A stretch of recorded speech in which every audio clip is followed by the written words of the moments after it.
New update पाने के लिए सब्सक्राइब, लाइक और शेयर कीजिए हमारे यूट्यूब चैनल को। अब ये प्रसंग चल रहा है शंका समाधान, जो कि ये धार्मिक कार्यक्रम आस्था चैनल के ऊपर भक्तात्माओं के पास पहुंचा।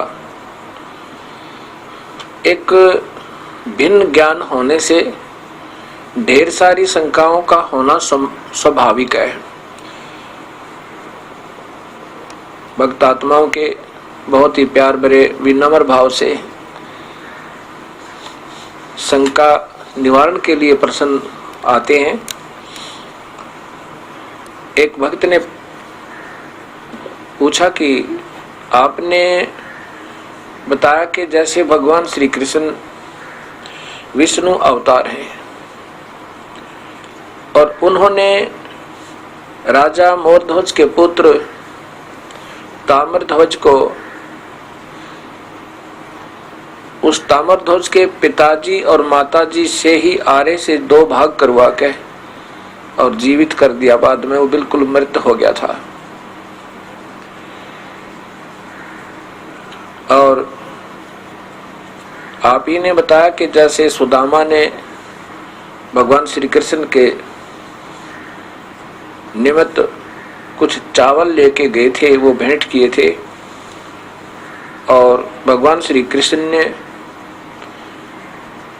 एक दुखी जीव को तुरंत सुखी किया।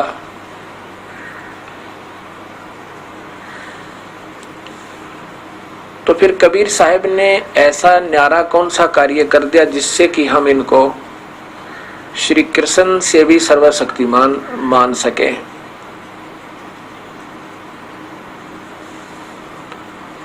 बिल्कुल भक्तात्मा, आपकी जो शंका है बहुत ही अच्छी है। अब जैसे सृष्टि रचना में आपने ये भी सुना होगा, श्री कृष्ण जी विष्णु अवतार हैं और विष्णु जी का केवल एक ब्रह्मांड में एक विभाग है, सतोगुण। जैसे एक प्रांत के अंदर एक मंत्री होता है तो वो मंत्री भी कुछ शक्ति रखता है और वो मुख्यमंत्री से भी मिलती जुलती होती हैं। जैसे कुछ ऐसे कार्य होते हैं जो मंत्री भी कर सकता है लेकिन मुख्यमंत्री के समान नहीं कर सकता। ऐसे कुछ शक्ति मुख्यमंत्री भी राहत देता है, उन मंत्रियों से ज्यादा देता है, लेकिन प्रधानमंत्री जो राहत देगा वो मुख्यमंत्री भी नहीं दे सकता। इससे इनके मिलते जुलते गुण होते हैं। और समर्थता का ज्ञान जैसे ही आपने परिभाषा प्रभु की देखा ये इस पवित्र आस्था चैनल पर, आपको पता चला प्रभु ने किस प्रकार ये विभाग बांटे हुए हैं, प्रभु कौन है, ये सब आपके सामने सचित्र आया। जैसे भगवान श्री कृष्ण ने राजा मोरध्वज के पुत्र ताम्रध्वज को एक लीला करने गए थे, उसमें अर्जुन को साथ लेके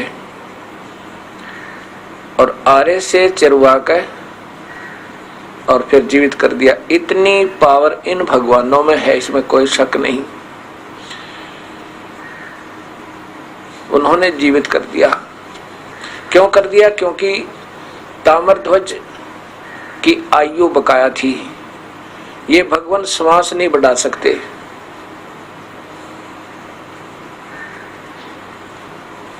इतनी शक्ति इनके अंदर है कि ये ऐसे बिल्कुल टुकड़े टुकड़े हो गया हो उसको भी जीवित कर सकते हैं। जब तक इनके श्वास हैं ये श्वास नहीं बढ़ा सकते।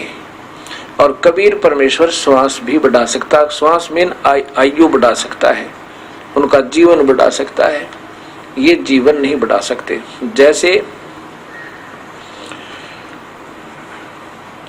महाभारत के युद्ध में अभिमन्यु चक्रव्यूह के अंदर वीर गति को प्राप्त होता है।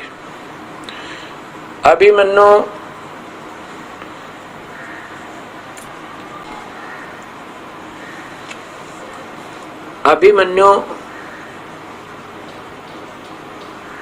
भगवान श्री कृष्ण जी के सगे भांजे थे और अभिमन्यु की मृत्यु पांडवों का कुल नाश और सगे भांजे अर्थात सुभद्रा के पुत्र, सुभद्रा श्री कृष्ण जी की बहन थी।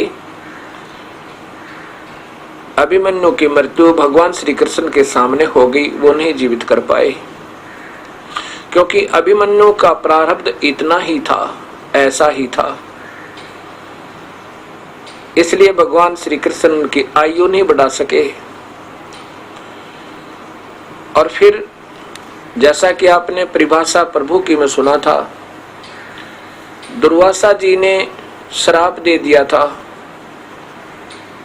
कब श्राप दिया था? जब द्वारका के जंगल में ऋषि दुर्वासा जी जाकर बैठ जाते हैं। आसपास के क्षेत्र में पूरी द्वारका में ये बात फैल गई कि बहुत ही पहुंचे हुए महापुरुष हैं, भूत भविष्य वर्तमान की सभी बता देते हैं। उस समय द्वारका के कुछ नौजवान व्यक्तियों ने, जिनमें भगवान श्री कृष्ण जी के पुत्र प्रद्युम्न भी थे, उन्होंने एक स्कीम बनाई कि दुर्वासा की परीक्षा लेते हैं। सुना है ये भूत भविष्य और वर्तमान की सभी बता देते हैं।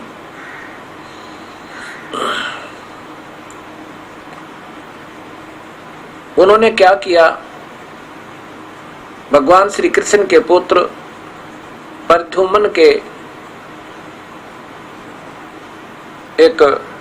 प्रद्युम्न को एक लड़की के कपड़े पहना के एक स्वांग बनाया, स्त्री जैसा रूप बनाया, गर्भवती स्त्री जैसा, और गर्भ के स्थान पर पेट के ऊपर एक लोहे का कढ़ाया, छोटी सी कढ़ाई जो होती है, वो बांध ली।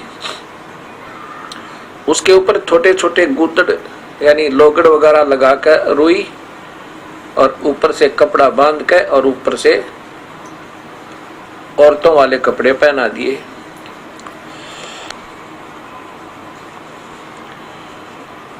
और साथ में एक प्रद्युम्न का एक नकली पति बना लिया। और 10-20 व्यक्ति जाकर के दुर्वासा जी से कहने लगे, हे ऋषिवर, सुना आप भूत और भविष्य की सभी बता देते हो, ये इसकी पत्नी है, ये इसका पति है। प्रभु ने बहुत दिनों के बाद इनको आस बख्शी है, इनको गर्भ रहा है इसकी पत्नी को, और ये उतावले हो रहे हैं, ये जानना चाहते हैं कि लड़का होगा या लड़की। तब दुर्वासा जी ने देखा कि ये मजाक करने आए हैं। दुर्वासा जी में क्रोध बहुत था। एकदम क्रोधित होकर कहने लगे कि यादव कुल का विनाश होएगा, इससे यादव कुल का सर्वनाश होएगा। और बहुत नाराज हो गए, लाल आंखें कर ली, बच्चे वहां से भाग हुए, व्यक्ति सारे भाग लिए। सारी द्वारका में इस बात का बहुत विशेष जिक्र होने लगा, बहुत चर्चा हुई कि दुर्वासा जी ने जो कह दिया वो बहुत ही खतरनाक है, उनका वचन कभी पलटता नहीं, वो सिद्ध पुरुष हैं और यादवों का विनाश होने का श्राप दे दिया। द्वारका के कुछ मौजिज व्यक्ति, समझदार से व्यक्ति भगवान श्री कृष्ण के पास गए और कहा कि बच्चों ने दुर्वासा से मजाक कर दिया और दुर्वासा जी ने श्राप दे दिया कि यादव कुल का विनाश होगा। श्री कृष्ण जी ने कहा कि आप सभी वहां जाओ, दुर्वासा जी के चरणों में प्रार्थना करो, संत दयालु होते हैं, वो बख्श देंगे। कहना कि बच्चों ने मजाक कर दिया, ऋषिवर आप ही के तो बच्चे हैं। वही व्यक्ति सैकड़ों की संख्या में ऋषि दुर्वासा जी के पास गए, अक्षमा याचना की, बच्चों को भी साथ लेकर गए और कहा बच्चों अक्षमा याचना करो, मैं ऋषि जीता है। दुर्वासा जी ने कहा कि भाई मैंने जो कहना था वो कह दिया, अब मेरा वचन वापस नहीं हो सकता, मैं कुछ नहीं कर सकता। अपने बच्चों को पहले समझा के रखा करो, संतों के साथ मजाक अच्छे नहीं होते। सभी व्यक्ति खूब याचना कर ली, जब नहीं माने दुर्वासा जी तो वापस आ गए। श्री कृष्ण जी के पास जाकर फिर कहते भगवान विनाश हो गया, आप तो समर्थ हो, सर्वशक्तिमान हो, जो चाहो सो कर सकते हो, आप ही अब रक्षा करो दाता। श्री कृष्ण जी ने कहा कि भाई ऐसा करो, क्यों घबराते हो, किस चीज से विनाश होगा?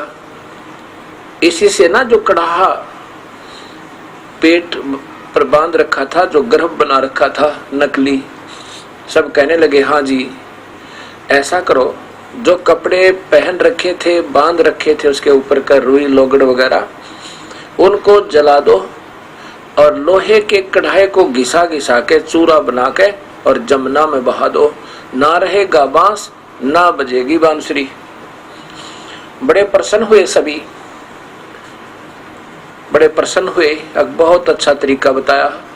सभी ने वो गुदड़ गाभों जितने भी कपड़े उपड़े बांध पैर रखे थे, ऊपर बांध रखे थे, वो जला डाले और उस लोहे के कढ़ाई को पत्थर से घिसा घिसा के चूरा बना के और जमुना में बहा दिया।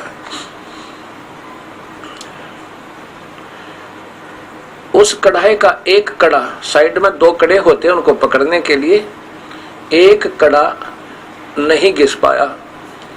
ऐसे आलसी व्यक्ति को दे दिया, उससे वो घिसा नहीं। उसकी ड्यूटी लगाई थी कि तूने ये कड़ा ही घिसाना है सारा, चाहे कितने दिन में घिसा, इसका चूरा बनाकर बहा देना। उसने जब देखा कि सभी अपना काम निपटा कर जा रहे हैं, तो अकेला रह गया। उसने वो थोड़ा सा घिसा था, वो सारा पानी में फेंक दिया जमुना में।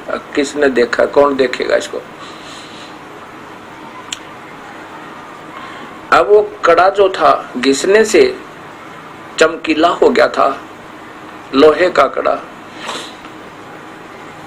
वो कढ़ाई का लोहे का कड़ा। तो उधर से जब वो चमकीला हो गया तो जो ही उसने पानी में डाला, एक मछली ने खा लिया, कोई खाद्य पदार्थ समझ के। कुछ दिनों के बाद क्या होता है, एक शिकारी ने वहां, वो मछियारे ने जाल डाला, उसमें मच्छी पकड़ी, मच्छी को काटा तो उसके अंदर से एक सफेद वो धातु जैसा चमकीला कड़ा निकला। उसने पहले सुनार को दिखाया, सुनार ने कहा कि ये तो लोहा है, बहुत अच्छा इस्पात है।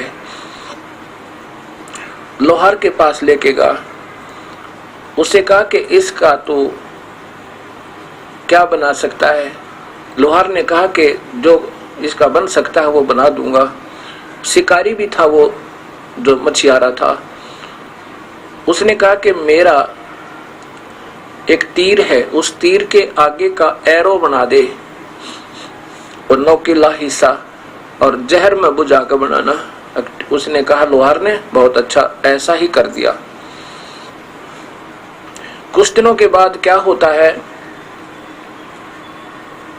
द्वारका के अंदर यादवों का आपस में कहा सुनी होने शुरू होगी। रोज लड़ाई झगड़े होने लग गए, आपस में एक दूसरे की हत्या भी करने लगे। सभी सियाने सियाने बुजुर्ग व्यक्ति फिर इकट्ठे होकर भगवान श्री कृष्ण जी के पास गए।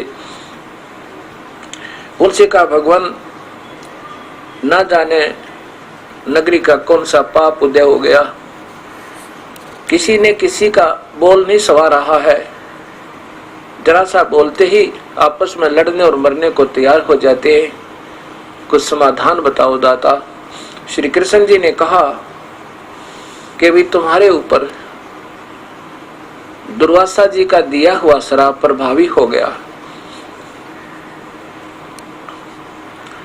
और ऐसा करो, तो सभी ने बताया कि पूछा कि भगवान को समाधान बताओ। श्री कृष्ण जी ने कहा तुम ऐसा करो, सभी नर केवल मेल जितने भी यादव हो सारे के सारे जमुना में स्नान करके आओ।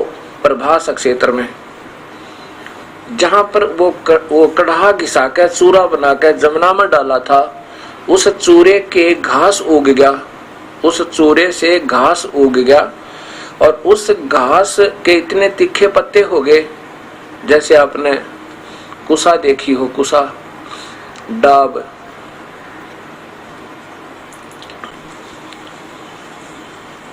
कुसा के बहुत तेज पत्ते होते हैं और यदि उस कुसा का पत्ता कोई उंगली से लपेटा लग जावे, ऐसे खींच लेवे तो आधी उंगली को काट देवे।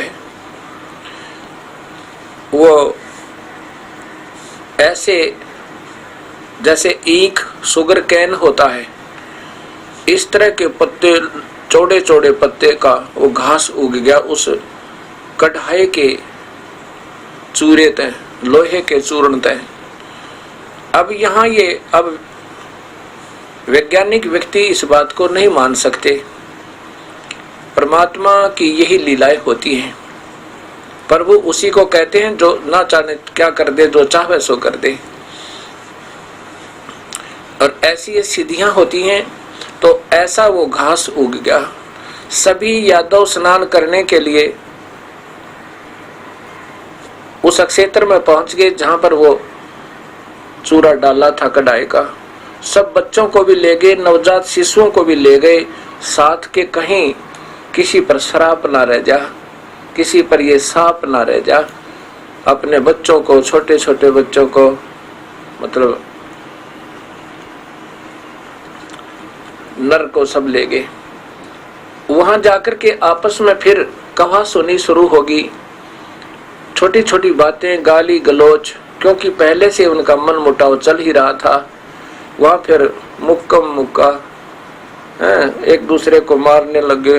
वो घास उखाड़े जो उस चूर्ण से उगा था, लंबा लंबा, उसको उखाड़े ऐसे मार दे, गर्दन के चारों तरफ ऐसे लपेटा आवर, ऐसे खींचते, दो टुकड़े हो जा, गर्दन कट के धड़ से अलग हो जावे। ऐसे 56 करोड़ यादव, जिसमें भगवान श्री कृष्ण के पुत्र और पौत्र भी विनाश में आए। वहां पर भगवान श्री कृष्ण उनकी रक्षा नहीं कर पाए। ये काल का जाल है। इन प्यारी आत्माओं को श्री कृष्ण अर्थात भगवान विष्णु, ब्रह्मा, शिव को भी ये धोखे में रखा है, अपना उल्लू सीधा कर लेता है, इन्हीं से तप करवाता है, इनको एटम बम बना लेता है और फिर स्वयं उसका प्रयोग करता है। जैसे दुर्वासा जी ने वेदों को पढ़ा और वेदों में पाया कि ओम नाम का जाप और खूब ध्यान यज्ञ करे, क्योंकि वेदों में ऐसा लिखा है कि चौथे यज्ञ जो है वो ध्यान यज्ञ है। और ध्यान यज्ञ जब व्यक्ति करता है तो उसको अन्य यज्ञ नहीं करनी पड़ती, क्योंकि चौथे आश्रम में जब ये प्राणी पहुंच जाता है उसमें ना तो ये द्रव्य यज्ञ कर सकता, ना हवन यज्ञ कर सकता, क्योंकि उसमें घर से बाहर चले जाते थे, वानप्रस्थ हो जाते थे। ऐसा मनु जी ने ये इस जीवन को 4 हिस्सों में बांट दिया था। तो उसमें उनके पास कोई ऐसा द्रव्य नहीं होता था, धन नहीं होता था जिससे वो ये भंडारा आदि कर सके, धर्म यज्ञ कर सके, हवन कर सके, इसलिए वो ज्यादातर ध्यान लगाते थे। ऐसे दुर्वासा जी ने मेडिटेशन करके, ध्यान कर ओम नाम का जाप जप के और ओम नाम का जाप पूर्ण परमात्मा का समझ गए, क्योंकि वेदों में यही एक अधूरापन छोड़ा है महिमा तो गाई है पूर्ण परमात्मा की कि उसकी भक्ति करनी चाहिए, अन्य भक्ति नहीं करे। और अन्य उस परमात्मा की भक्ति छोड़कर नीचे की भक्ति करते हैं, ब्रह्म और पार ब्रह्म की, उनको आत्मघाती लिखा है, आत्म हनय, यजुर्वेद के 40वें अध्याय में। और उनसे नीचे की तीनों गुणों ब्रह्मा विष्णु महेश से लेकर नीचे तक की जो करता है वो तो सीधे ही अक्षणिक सुख पाकर तुरंत ही 84 लाख दुनियों में आ जाते हैं। ऐसा गीता जी में भी प्रमाण है 7वें अध्याय के अंदर। इसलिए 7वें अध्याय का 18वें श्लोक में लिखा है कि अर्जुन, ये ज्ञानी आत्मा जिन्होंने ये ज्ञान हुआ कि एक प्रभु की भक्ति करे और नहीं करे किसी की, तीनों गुणों की, रजगुण ब्रह्मा, सतगुण विष्णु, तम गुण शिव जी, और इनसे नीचे की कोई भक्ति देवी देवताओं की ठीक करे, वो तो ज्ञानी हुआ। और ज्ञानी को मैं बहुत प्रिय हूं क्योंकि उसको ज्ञान हो गया कि एक प्रभु की भक्ति करनी चाहिए, इसलिए वो मेरी भक्ति करते हैं। लेकिन वो मेरी ही घटिया अनुत्तम गति में मेरे द्वारा दी जाने वाली राहत में ही सीमित रहे, घटिया अश्रेष्ठ, क्योंकि उनको पूर्ण परमात्मा का सत नाम नहीं मिला, सच्चा नाम नहीं मिला। ऐसा इससे ये भी सिद्ध होता है। दुर्वासा जी ने ऐसे तप किया और फिर काल ने, इस ब्रह्म ने, क्षर पुरुष ने उसका दुरुपयोग किया, 56 करोड़ यादव का विनाश करवा दिया। भगवान श्री कृष्ण कोई रक्षा नहीं कर सके। और फिर स्वयं भगवान श्री कृष्ण के पैर में उसी शिकारी ने, जिसने अपने तीर का आगे का जो एरो बनवाया था, हिस्सा वो बनवाया था, तीर बनवाया था, विषाक्त उस कड़े के लोहे तय जहर में बुझा गए और वो भगवान श्री कृष्ण के पैर में प्रभास क्षेत्र में मारा था। वो शिकार ढूंढता हुआ घूम रहा था, सारा दिन उसको कोई प्राणी नहीं मिला जिसको वो शिकार बना सके, अर्थात वो कोई मृग वगैरह नहीं मिले उसको। तब वो घूम रहा था, भगवान श्री कृष्ण जी को ये पता लग गया था कि यादव का विनाश हो चुका है, और जाकर के प्रभास क्षेत्र में ही एक वृक्ष के नीचे लेट जाते हैं। ऐसे अपने पैर को दूसरे पैर के घुटने पर रख कर, ऐसे सामने ये पैर का पंजा दिखाई दे रहा था, तलवा दिखाई दे था। उस तलवे में, भगवान श्री कृष्ण के तलवे में एक पद्म था, और पद्म ऐसा चिमक रहा था जैसे कोई 100 वाट का बल्ब दिन के अंदर दिखाई देवे। उसका निशान सा दिखाई देता है कि कोई वस्तु चमकीली है। ऐसे वृक्षों की झुरमट के अंदर से, यानी उनकी टहनियों के जो जमीन पर टिकी हुई थी, उनके अंदर से वो चमक दिखाई दी उस शिकारी ने। उसने सोचा कोई मृग बैठा है, उसकी आंख न दिखाई दे रही है। मृग की आंख समझ के उस पद्म का निशाना लेकर भगवान श्री कृष्ण के पैर में तीर लगा दिया। और भगवान श्री कृष्ण ने जब दर्द से कराहट की तो उस समय शिकारी ने देखा कि ये तो कोई व्यक्ति मर गया। आगे आकर देखता है द्वारकाधीश श्री कृष्ण जी तड़प रहे हैं। जब चरणों में गिर के वो बहेलिया, बालिया नाम का बहेलिया, रोता है, गिड़गिड़ाता है कि हे राजन, मुझसे धोखा हो गया। आपके पैर में कोई चमकीली वस्तु है और जिसके मैंने सोचा कोई मृग बैठा है और मैंने धोखे से तीर मार दिया। दाता, ये जहर में बुझा हुआ है, ये मालिक मुझे माफ करना। श्री कृष्ण जी ने कहा कि बहेलिया, बालिया नाम था उसका भी, बालिया, तेरा और मेरा ये कोई पिछले जन्म का हिसाब है भाई, अब मैं बराबर कर चला। उस समय वो शिकारी कहता है, भगवान आप द्वारका के राजा, मैं एक जंगली व्यक्ति, गरीब व्यक्ति, आपका और मेरा क्या हिसाब था। श्री कृष्ण जी ने कहा कि पिछले त्रेता युग में आप तो थे सुग्रीव के भाई बाली, और मैं था रामचंद्र, दशरथ पुत्र रामचंद्र, और उस समय मैंने आपको एक वृक्ष की ओट लेकर मारा था, आपका वध किया था। तब आपने पूछा था कि ये मेरा बदला कब दोगे, आपने धोखा किया मेरे साथ। तब मैंने ये वायदा किया था कि द्वापर युग में इसका बदला दूंगा, और अब भाई मैं अपना बदला दे चुका हूं। अब यहां विचार कीजिएगा भक्तात्माओं, ये काल जो है ये सभी को यूं नचा रहा है। जैसे ब्रह्मा जी से कहा था कि तप करो, कमल के फूल पर बैठकर 1000 वर्षों तक तप किया, फिर तप करवा के इसमें सिद्धि बरती, एटम बम बना लिया, और फिर कहा सृष्टि रचो। हमारे ही से सारे क्रिया करवाता है और स्वयं आनंद लेता है, अपना स्वार्थ पूरा करता है।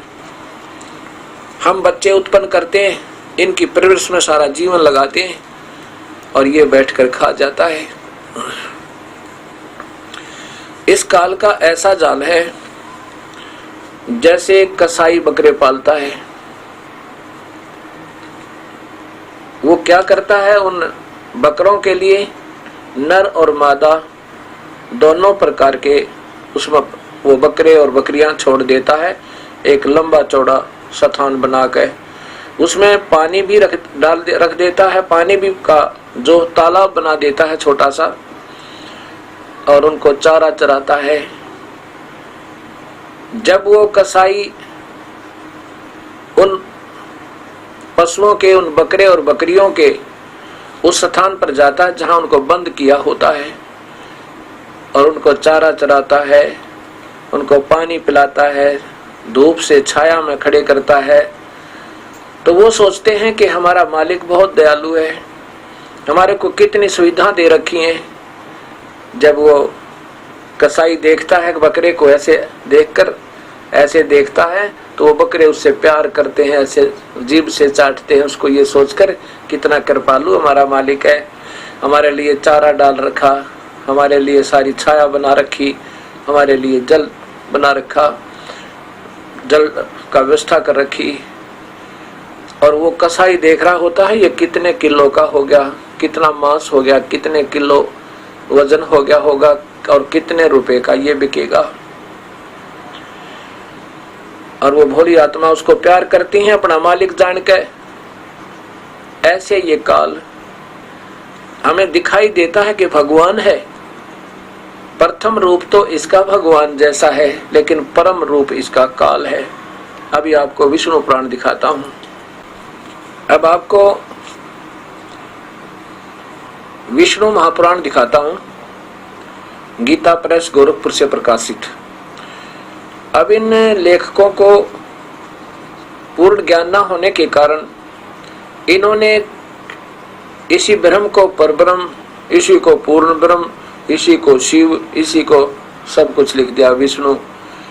अब आपको जो परिभाषा प्रभु की आपने देखा, इससे स्पष्ट हो गया कि 3 भगवान हैं, ब्रह्म, परब्रह्म और पूर्ण ब्रह्म। और ईश्वर, परमेश्वर, क्षर पुरुष, अक्षर पुरुष और परम अक्षर पुरुष, अव्यक्त, फिर दूसरा अव्यक्त, उस अव्यक्त से भी परे कोई और अव्यक्त। अव्यक्त का अर्थ होता है जो व्यक्तिगत रूप में सामने ना दिखे, जैसा वो वहां पर है एज इट इज। इसलिए हमारी दृष्टि से बाहर होने से उसको अव्यक्त कहा जाता है। व्यक्त जो होता है जो व्यक्तिगत रूप है, यानी साक्षात्कार, उसका एज इट इज दर्शन हो जाए। अब देखिएगा, ये है गीता श्री विष्णु महापुराण। ये काल से प्रारंभ होती है श्री विष्णु पुराण, और गीता प्रेस गोरखपुर से प्रकाशित है।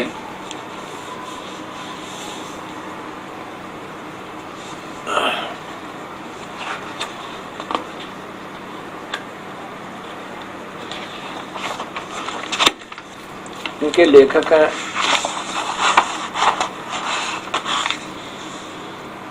ये देखिएगा नीचे, श्री अनुवादक हैं श्री मणिलाल गुप्त और गीता प्रेस गोरखपुर से प्रकाशित है।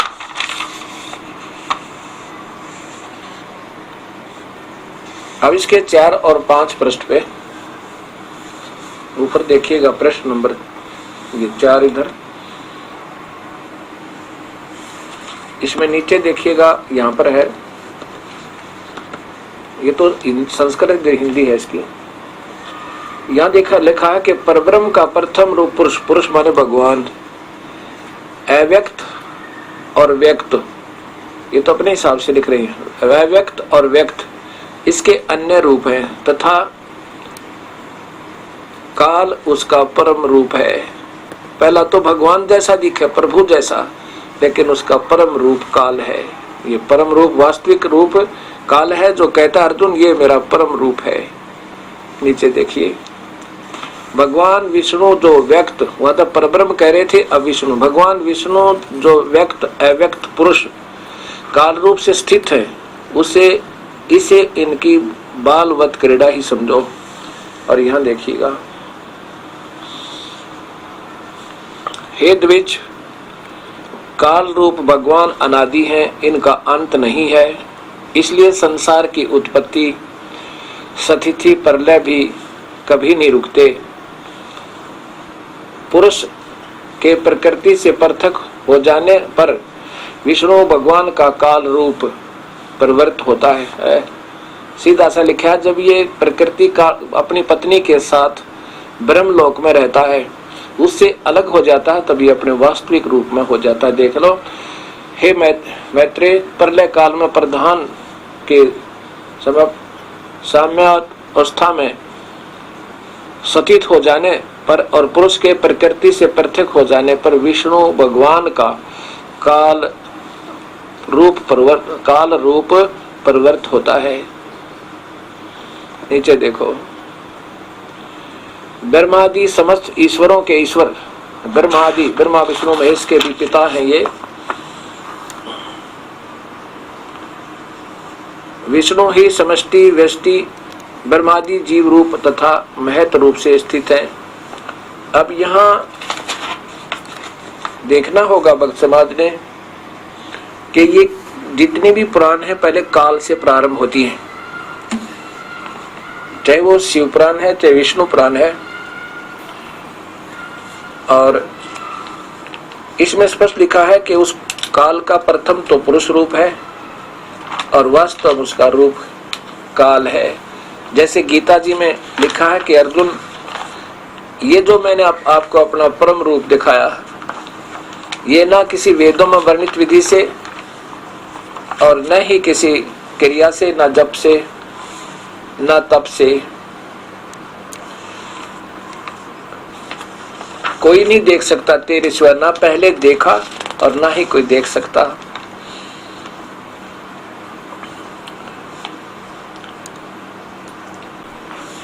इसी का प्रमाण आपको शिव पुराण में देता हूं, गीता प्रेस गोरखपुर से प्रकाशित।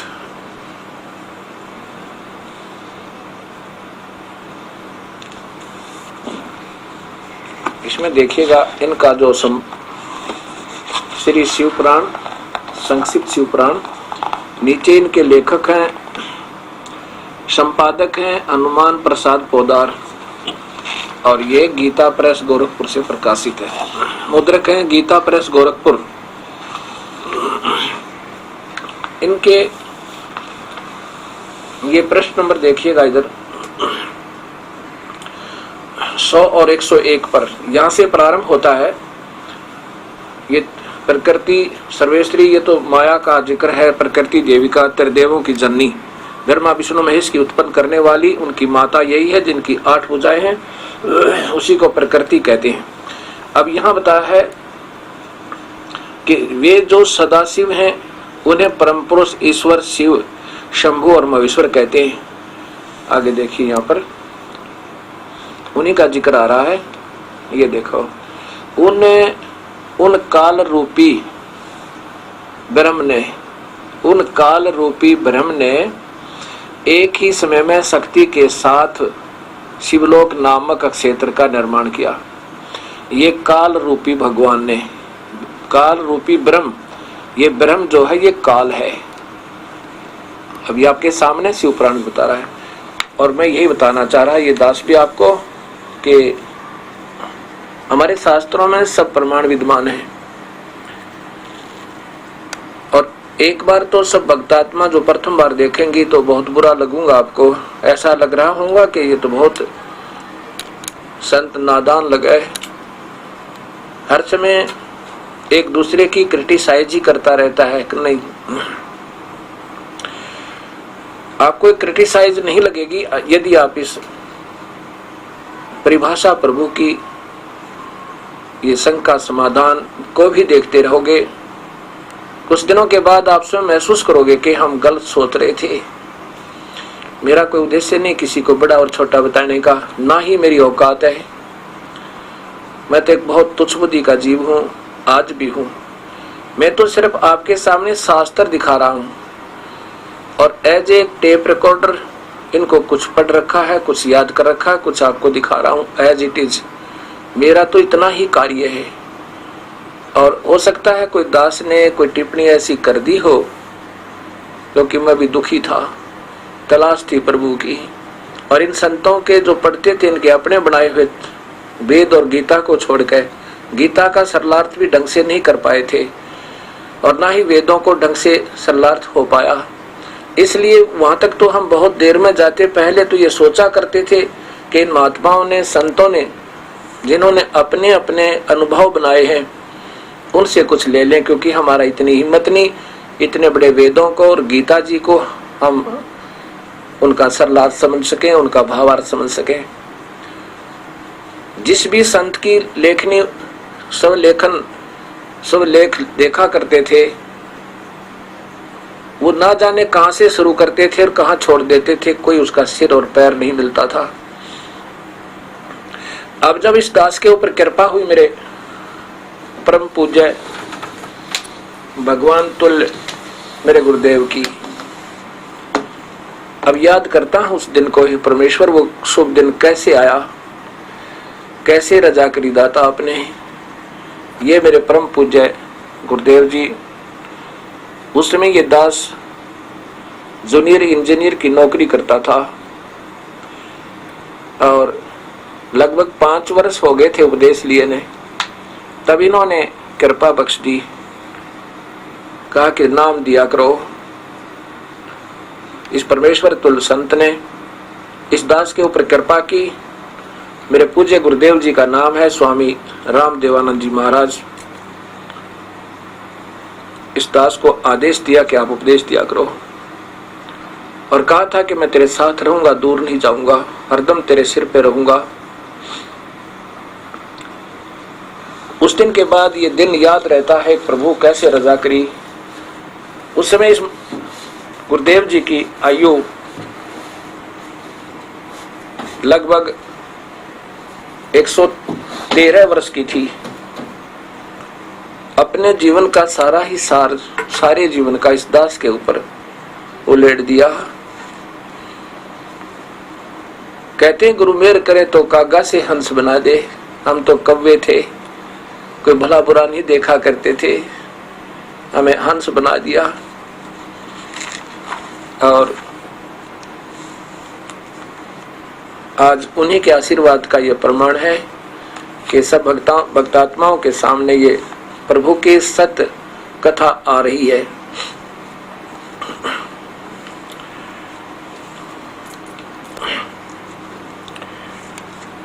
अब जो बता रहा था आपको कि काल जो है सबको नचा रहा है, ब्रह्मा विष्णु महेश को भी नहीं बख्श रखा इसने। अब जैसे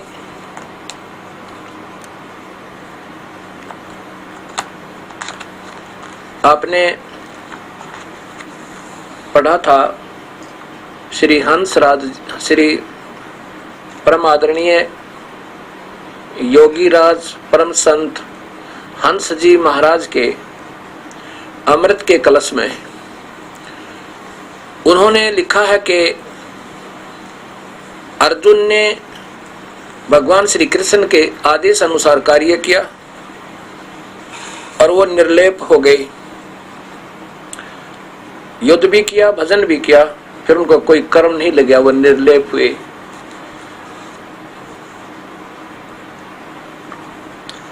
अब क्योंकि गीता जी में लिखा है कि अर्जुन तू युद्ध कर ले, तुझे पाप नहीं लगेंगे।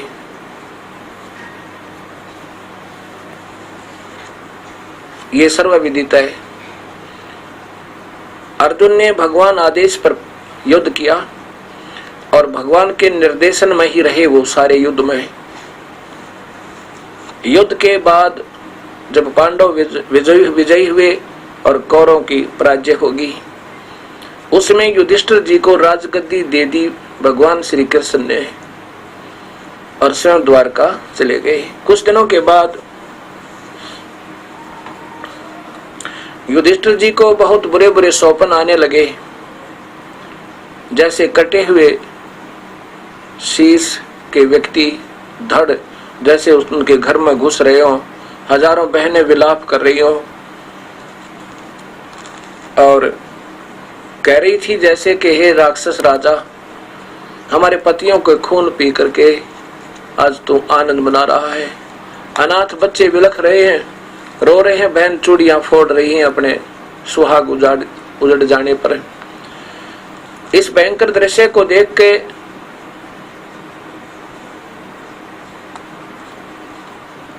युधिष्ठिर जी बेचैन होकर बैठ जाते हैं। द्रौपदी ने देखा और पूछा कि क्या कारण है आपकी बेचैनी का। नहीं बताया, कहा आप सो जाओ, कोई ऐसी बात नहीं, राजकाज में ऐसे ही चलता रहता है। 2 दिन 3 दिन 4 दिन जब द्रौपदी ने देखा और उसका कोई कारण नहीं जान पाई, तब अर्जुन से कहा और चारों पांडवों से कहा कि तुम्हारे भैया पर कोई आपत्ति है, वो बताना नहीं चाह रहे, उनको कोई समस्या है, आप पूछो, नहीं तो वो ना खाना खा रहे हैं ना ढंग से सो रहे हैं, वो हानि हो जाएगी, वो मर सकते हैं। चारों पांडवों ने जाकर के कहा युधिष्ठिर जी से कि भैया क्या आप हमें अपना भाई नहीं मानते। युधिष्ठिर ने कहा ऐसा कैसे कहा आपने कि मैं आपको अपना भाई नहीं मानता। युधिष्ठिर के मन में आया कि कहीं मैं राजगद्दी पर बैठा हूं, कहीं भाइयों के मन में ये ना आ गई हो कि मैंने इनको अनदेखा करना शुरू कर दिया है। आंखों में पानी भर कर युधिष्ठिर कहता है कि क्या बात है अर्जुन, भीम, नकुल और सहदेव, क्या मेरे प्यार में कोई फर्क पड़ गया आपके प्रति। उन्होंने कहा नहीं, प्यार तो आपका बढ़ गया और ज्यादा हमारे प्रति, परंतु आप रात को सो नहीं रहे, हमारे को द्रौपदी ने बताया है, और ना ढंग से खाना खा रहे हो, ये कारण क्या है बेचैनी का। यदि आप हमें नहीं बताओगे तो आप हमें अपना भाई नहीं मानते, हमसे कुछ छुपाए रहते हो। युधिष्ठिर ने सोचा था कि मैं तो दुखी हूं, क्यों भैया, बच्चों को भी दुखी किया अपने छोटे भाइयों को, अब क्या बताऊं इनको। फिर बताना पड़ा विवश होकर, कहा भैया क्या बताऊं, ऐसे बुरे बुरे स्वप्न आते हैं जैसे बगैर सिर के बगैर शीश के धड़ धड़ अपने घर में घुस रहे हैं, जबरदस्ती हाहाकार मची हुई है, बहनें अपनी चूड़ियां फोड़ रही हैं, अनाथ बच्चे अपने पिता को जो फौज में थे उनको याद करके रो रहे हों, और उनकी माताएं उन वीरगति को प्राप्त सैनिकों की पत्नियां कह रही हों कि क्या मिल गया राक्षस राजा, तूने हमारे पतियों का खून पी के, भी मेरा बेचैनी बहुत होगी, मैं बहुत दुखी हूं। तब सभी ने एक राय बनाई कि भगवान श्री कृष्ण अपने गुरुदेव हैं, क्योंकि द्रोणाचार्य जो था उसके अंदर पक्षपात का रवैया देखकर उन्होंने श्री कृष्ण जी को अपना गुरु बना लिया था। कहा कि चलो श्री कृष्ण जी के पास द्वारका चलते हैं, उनसे कारण भी और समाधान भी पूछेंगे, वो तो जान ही जान है। भगवान श्री कृष्ण के पास पांचों पांडव पहुंच जाते हैं। कुशल मंगल के बाद श्री कृष्ण जी ने आने का कारण पूछा, तब अर्जुन ने बताया कि भगवान भैया को रात्रि के समय बहुत बुरे बुरे सौपन आ रहे हैं, सो नहीं पा रहे हैं, बेचैन है, ना कुछ खाना खा रहे हैं ढंग से, बहुत बुरा हाल हो गया है, बहुत दुर्बल हो गए हैं। ये क्या कारण है भगवान? कारण तथा उसका समाधान भी बताइए। श्री कृष्ण जी ने कहा कि जो युद्ध में तुमने पाप किए हैं, बंधुघात किया, वो तुम्हें दुखदाई हो रहा है। अब अर्जुन को इस बात का बड़ा धक्का लगा कि जब गीता जी का ज्ञान मुझे दे रहे थे उस समय कह रहे थे प्रभु के तुझे कोई पाप नहीं लगेगा अर्जुन, तू तो निमित्त बन जा और युद्ध कर ले। और अब भगवान कह रहे हैं कि युद्ध में किए हुए पाप तुम्हें दुखी कर रहे हैं। एकदम अर्जुन हक्का बक्का रह गया कि आज भगवान क्या कर रहे हैं, लेकिन उस समय नहीं बोल पाया, जुबान नहीं खुली उसकी। क्यों नहीं खुली? इसलिए कि यदि मैं अब पूछूंगा भगवंत कि आप युद्ध के दौरान उस गीता जी का ज्ञान देते समय क्या कह रहे थे भगवान? कह रहे थे कि आपको पाप नहीं लगेगा अर्जुन, तो युद्ध कर ले, मैंने तो ये सब मार रखे हैं, तू ना लड़ेगा तो भी मैंने मार देना है, ये तो मैंने पहले ही मार रखे हैं, चिंता ना करें। इस डर से नहीं बोले कि भैया ये सोचेगा युधिष्ठिर के। अब ये बात विवाद शुरू कर दिया श्री कृष्ण जी से अर्जुन ने, क्योंकि श्री कृष्ण जी ने बताया कि तुम एक अश्वमेध यज्ञ करो, और जिसमें उस समय करोड़ों रुपया खर्च होना था, आज तो अरबों हो जावे, अरबों रुपया, करोड़ों रुपया खर्च होना था। क्या बताया था कि अश्वमेध यज्ञ करो और एक पंचायन, पंच आनन, पंचमुखी एक शंख, अलग से एक सुसज्जित स्टेज बना के रखना और एक यज्ञ करो। जब वो धर्म यज्ञ संपूर्ण होगी, भंडारा होगा पूरा, उसमें अपने आप ये शंख बजेगा। ये शंख आवाज स्वयं करेगा। जब ये शंख आवाज करेगा तो समझ लेना तुम्हारी यज्ञ संपूर्ण हुई, और यदि शंख आवाज नहीं करेगा तो समझो तुम्हारी यज्ञ संपूर्ण नहीं हुई और आपत्ति नहीं टलेगी।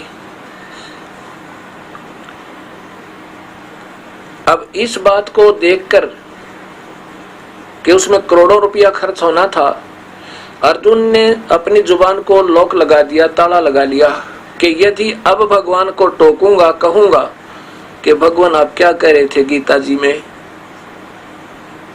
कि तुम्हें कोई पाप नहीं लगेगा अर्जुन, तो युद्ध कर ले, मैं तो निमित्त मात्र है।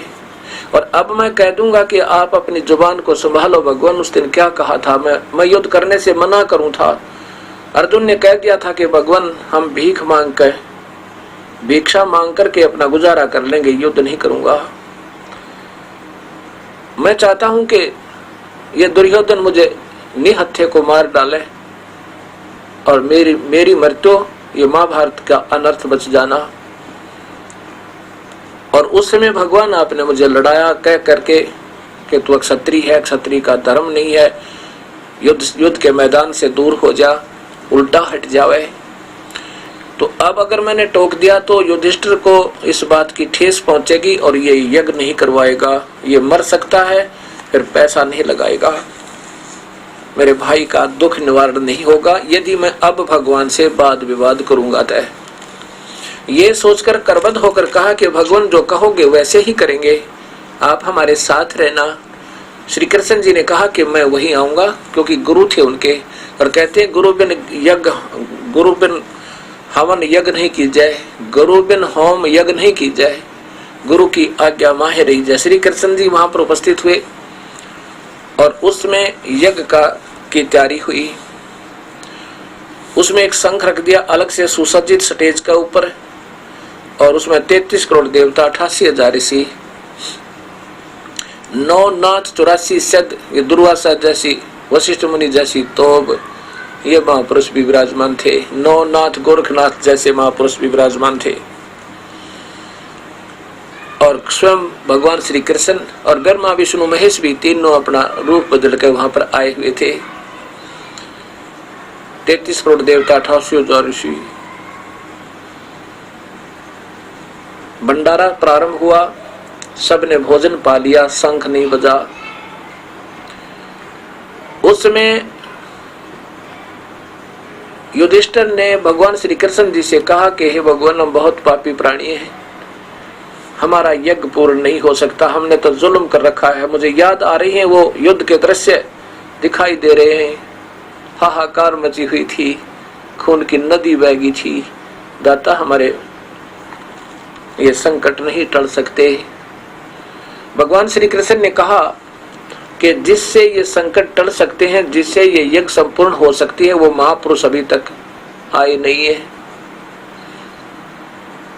युधिष्ठिर को बड़ी चिंता बनी कि ये महापुरुष जिसमें इतने बड़े बड़े महापुरुष, नौनाथ 84 सद और मार्कंडे जैसे महापुरुष ऋषि, ब्रह्मा विष्णु महेश, और जिसमें भगवान श्री कृष्ण ने भी स्वयं भोजन पा लिया, तो इनके भोजन खाने से शंख नहीं बजा। तो युधिष्ठिर भगवान श्री कृष्ण के मुख की तरफ देख रहा है बहुत मायूस सा होकर, कहता, भगवान, इन महापुरुषों के और भोजन खाने से शंख नहीं बजा, हमारे संकट नहीं टले। ये दाता, इनसे भिन्न कौन शक्ति है? श्री कृष्ण जी ने कहा कि एक सुदर्शन नाम का सोपच, जिसका वाल्मीकि घर में जन्म है, जैसे सुदर्शन तो उनका नाम था, और सुपच जैसे आजकल हरिजन कहते हैं, ऐसे उनको सुपच कहा करते थे। और वाल्मीकि बंगी के घर में, उसको हरियाणा में चूड़ा कह देते हैं, एक जाति होती है, उस वाल्मीकि जाति में उस सुदर्शन जी का जन्म था। और उसमें कबीर परमेश्वर करुणा में नाम से आए हुए थे द्वापर युग में। और वो हंस आत्मा, वो प्यारी आत्मा सुदर्शन जी, वो वाल्मीकि नहीं जिसने रामायण लिखी थी, उसके बाद तो वाल्मीकि जाति का उत्थान हुआ था। वो सुदर्शन जी कबीर परमात्मा यानी मुनिंद उस करुणामय जी के शिष्य थे, और पूर्ण परमात्मा का ये 3 नाम की भक्ति किया करते थे।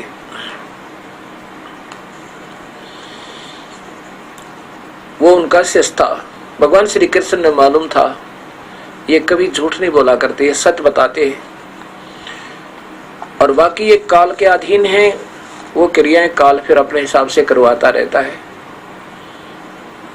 श्री कृष्ण जी ने कहा कि एक सुदर्शन नाम के सोपच ऐसे ऐसे दिल्ली के इस तरफ रहते हैं, वो क्यों नहीं वो आए तो ये शंख बजाए। तब युधिष्ठिर ने कहा कि हमने भीम का उधर जाने का भीम को कहा था, और ये सबको आमंत्रित करके आया है। पता करते हैं कि उन्होंने उस महापुरुष को आमंत्रित किया या नहीं किया। भीम से पूछा कि आपने उस सुदर्शन नाम के सोपच को आमंत्रित किया या नहीं किया, उस महापुरुष को, महात्मा जी को। भीम ने बताया कि मैंने आमंत्रित तो किया था, लेकिन वो तो बहुत कुबोल बोल रहा था, वो कुछ शब्द कहने लगा, मुझे बड़ा गुस्सा आ गया उस पर। श्री कृष्ण जी ने कहा, क्या कहा उन्होंने, जरा बताइए एक बार। भीम ने कहा कि मैंने जब उन महापुरुषों से कहा कि हे महात्मा जी, मैं राजा युधिष्ठिर का, इंद्रप्रस्थ के राजा युधिष्ठिर जी का भाई हूँ, भीमसेन मेरा नाम है, और आपको आमंत्रित करने आया हूँ, कृपा हमारी यज्ञ में दर्शन दीजिए। तब सुदर्शन जी ने क्या कहा, भीम ने बताया कि वो कहने लगा कि भीम, तुम तो अन्यायी और पापी आत्मा हो।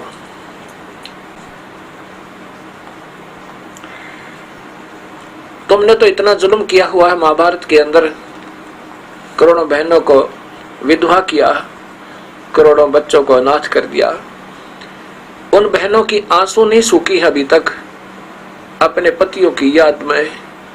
उन अनाथ बच्चों को अभी तक अपने पिता की आने की उम्मीद है, पापा आएंगे, हमारे लिए वस्त्र लाएंगे, हमारे लिए केले लाएंगे।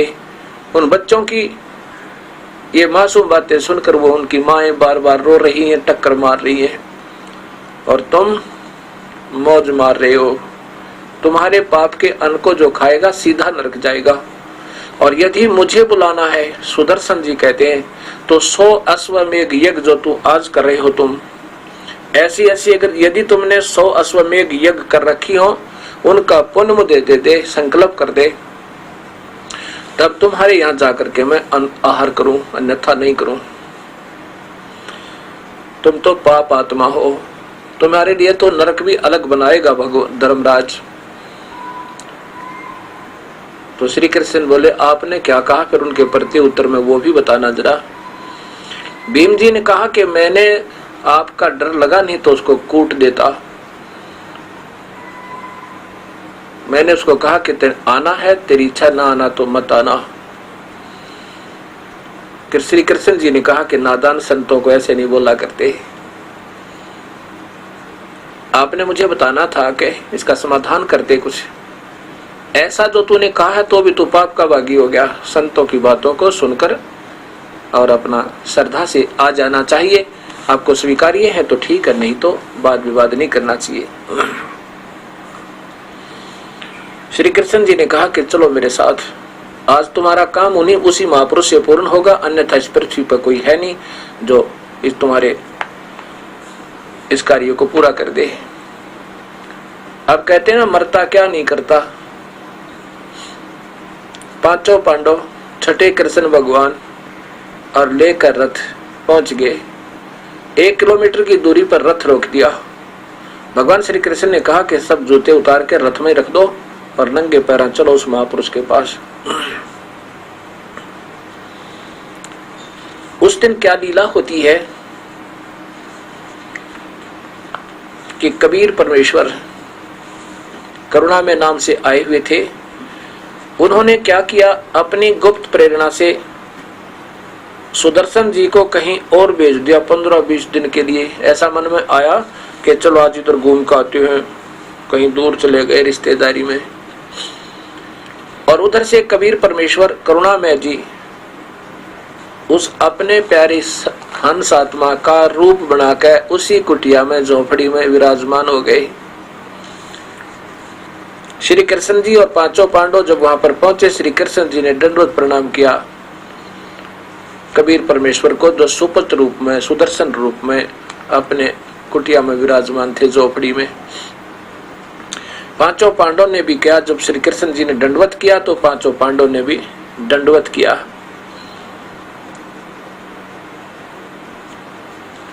सुदर्शन जी ने खड़ा होकर कहा, हे भगवान, हे त्रिलोकीनाथ, आज कैसे दर्शन दिए। अब मैं सुदर्शन ही कहूंगा क्योंकि वो कबीर परमात्मा स्वयं महिमा नहीं चाहते, वो तो हमारे जैसे दासों को महिमा दे जाते हैं और आप गुप्त रहते हैं। करे करा वैसा ही अमन में लहर उठा और दादू से जीव का वो आप बगल हो जा।